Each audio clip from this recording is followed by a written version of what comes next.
नमस्कार मित्रों, the mystic Bharat में एक बार फिर से आपका स्वागत है। और आज हमारी चौथी पुतली की कहानी सिंहासन बत्तीसी की जो हमारी कथा श्रृंखला चल रही है, उसकी चौथी पुतली की कहानी ये है। चौथी पुतली का नाम था कामकंदला। और जैसे ही राजा भोज ने चौथे दिन सिंहासन की तरफ अपने पैर बढ़ाए बैठने के उद्यत हुए तो कामकंदला ने उनको रोका और कहा कि हे राजन, अगर आप विक्रमादित्य की तरह वीर हैं, बहादुर हैं और त्याग की भावना आपके अंदर है, दानवीरता आपके अंदर है, तभी आप इस सिंहासन पर बैठने योग्य हैं। मैं आपको एक कथा सुनाती हूँ। तो कथा इस प्रकार है कि एक दिन राजा विक्रमादित्य दरबार में बैठे थे, अपने बातचीत चल रही थी, दरबार को संबोधित कर रहे थे, कामकाज राज का अच्छे से निपटाया जा रहा था। तभी किसी ने सूचना दी कि ब्रह्म देवता हैं, ब्राह्मण महाराज हैं, वो राजा से मिलना चाहते हैं। दरबारी आया, दरबान आया, उसने बताया। तो विक्रमादित्य ने कहा कि भी ब्राह्मण को अंदर ले आओ, बाहर क्यों खड़ा किया हुआ है। जब वो उनको अंदर लेके आए, जब विक्रमादित्य जी से ब्राह्मण की मुलाकात हुई तो राजा विक्रम ने उनके आने का प्रयोजन पूछा, भाई क्या कारण है भगवान, कैसे आए। तो ब्राह्मण ने कहा कि मैं किसी दान की इच्छा से नहीं आया हूँ आपके पास, मुझे कुछ नहीं चाहिए,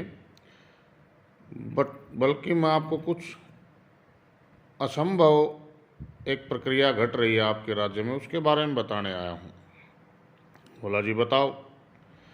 तो बोला महाराज, कैलाश के पास मानसरोवर झील है, तो मानसरोवर झील में जैसे ही सूर्योदय होता है, जैसे ही सूर्य की किरणें पड़ती हैं, तो उसमें से एक खंभा प्रकट होता है और सूर्य का प्रकाश जो जो फैलता जाता है, ऊपर चढ़ता जाता है, वह खंभा भी ऊपर सूर्य की तरफ उठता जाता है। और दोपहर में जब गर्मी पूरी पराकाष्ठा पे होती है तो वह सूर्य को स्पर्श करता है और सायंकाल तक वैसे ही धीरे धीरे आकर छोटा होता जाता है और मानसरोवर झील में समा जाता है, जल में विलीन हो जाता है। विक्रम के मन में भी जिज्ञासा हुई कि यार ब्राह्मण मेरे को ये बात बता रहा है। बोला महाराज मुझे क्यों बता रहे हो आप।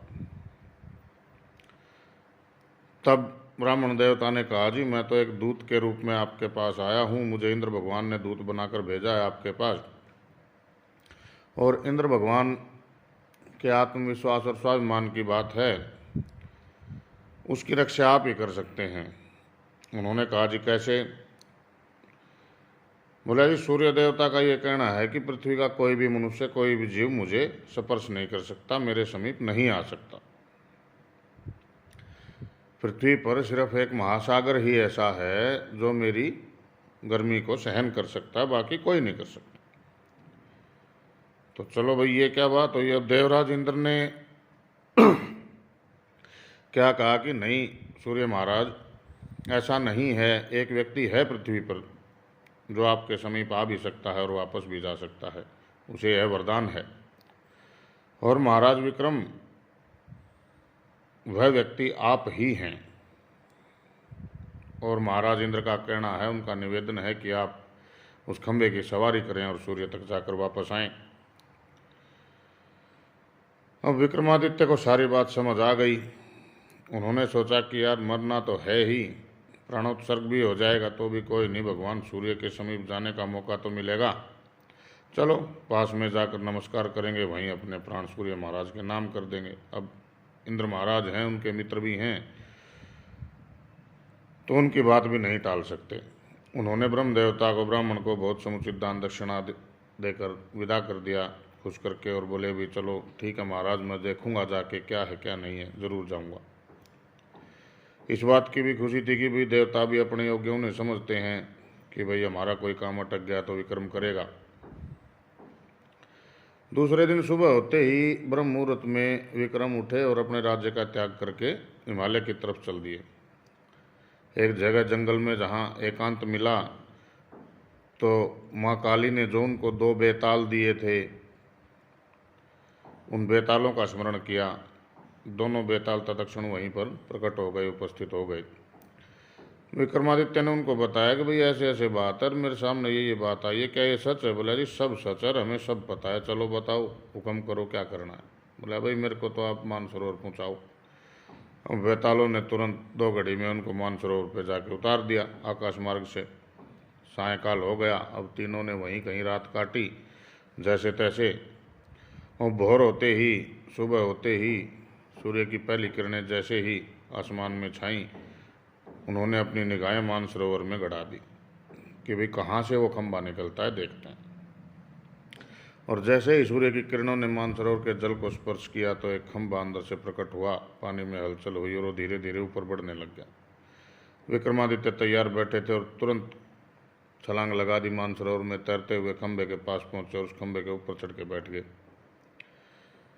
अब धीरे धीरे लहरें भी ऊपर उठने लगी, बहुत बड़ा हलचल उस पानी में, उस जल में, मानसरोवर के में होने लगी और खंभा ऊपर की तरफ बढ़ने लगा।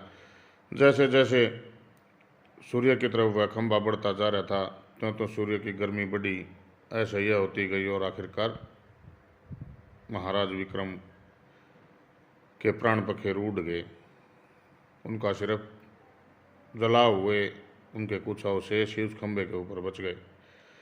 खंभा बढ़ता रहा, दोपहर आते आते सूर्य के बिल्कुल करीब आ गया।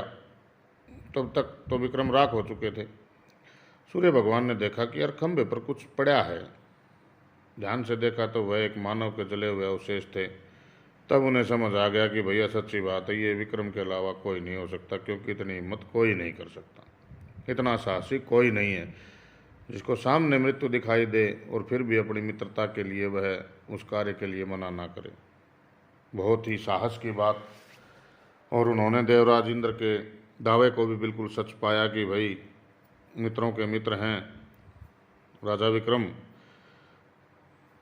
उन्हें बड़ा पछतावा हुआ। उन्होंने क्या किया कि अमृत की कुछ बूंदें विक्रम के उस अस्थिपंजर पे डाली तो तुरंत जीवित हो गए। वैसी ही काया हो गई, बहुत अच्छी, बहुत सुंदर काया जैसी थी। और चलते वक्त खुशी से सूर्य भगवान ने अपने सोने के कुंडल, स्वर्ण कुंडल जो कानों में पहन रखे थे, वह उतार कर विक्रम को दे दिए। और उनकी एक विशेषता बताई कि महाराज ये ऐसे कुंडल हैं कि जब भी कोई आप वस्तु की इच्छा करोगे वह इच्छा तुरंत पूरी हो जाएगी, वह वस्तु तुरंत आपके पास कहीं न कहीं से चलकर आएगी, कोई न कोई लाएगा आपके पास। सूर्यदेव ने भी अपना रथ चलता कर दिया और विक्रम का खंभा भी घटने लग गया।